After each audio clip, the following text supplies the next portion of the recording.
اگر دل ٹوٹا ہے تو یاد رکھو اللہ آپ کے بہت قریب ہے، آپ اکیلے نہیں ہو۔ Welcome back to learning Asad YouTube channel.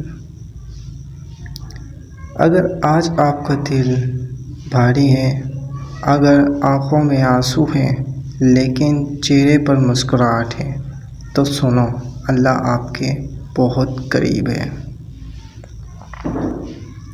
سب سے زیادہ درد تب ہوتا ہے جب انسان بولنا چاہے لیکن خاموش رہ جائے۔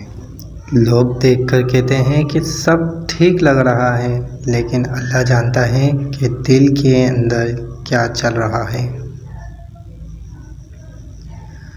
اللہ صرف الفاظ ہی نہیں سنتا، اللہ احساس بھی سنتا ہے۔ جو بات آپ کسی سے نہیں کہہ سکیں، اللہ نے وہ بھی سن لی ہوتی ہے۔ اسی لیے دل ہلکا کرنا ہو تو اللہ سے بات کرو۔ دل کا ٹوٹنا کمزوری نہیں ہوتا، کبھی کبھی دل اس لیے بھی ٹوٹتا ہے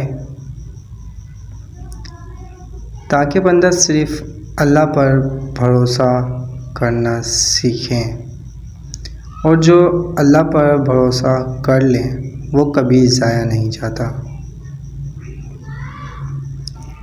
صبر کا مطلب صرف چپ رہنا نہیں ہوتا، صبر کا مطلب ہوتا ہے درد کے باوجود یقین، آنسوؤں کے باوجود شکر، اور تنہائی کے باوجود امید، اور اللہ صبر والوں کے ساتھ ہوتا ہے۔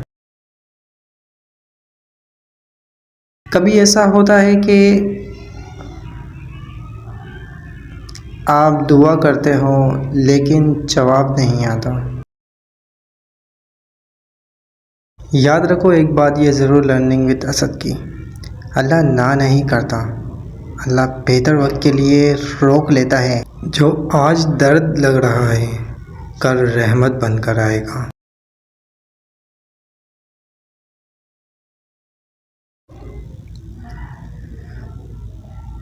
ویسے تنہائی خطرناک نہیں ہوتی اگر اللہ ساتھ ہو، لیکن تنہائی تب درد دیتی ہے جب اللہ سے دوری ہو۔ اگر آپ تنہا ہو کر بھی اللہ کو یاد کر رہے ہو تو آپ سیف ہو۔ اگر آج آپ تھک گئے ہو، اگر لگتا ہے کہ بس اب اور نہیں،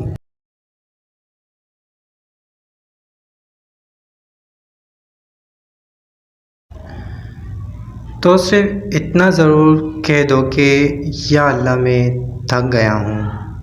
یہ جملہ بھی دعا ہوتا ہے۔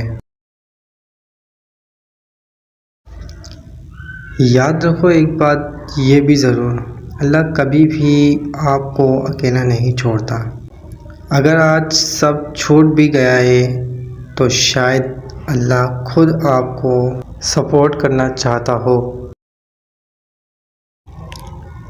اور اللہ کی سپورٹ سب سے اسٹرانگ ہوتی ہے۔ آج کی ویڈیو کا صرف ایک ہی میسیج ہے، اگر دل ٹوٹا ہے تو اللہ قریب ہے۔ اگر آپ یہ محسوس کرتے ہو تو کمنٹ میں لکھو، اللہ میرے دل کا حال جانتا ہے۔ لائک کرو، شیئر کرو، سبسکرائب کرو لرننگ ود اسد کو، کیونکہ یہاں ٹوٹے دلوں کو بھی سکون ملتا ہے۔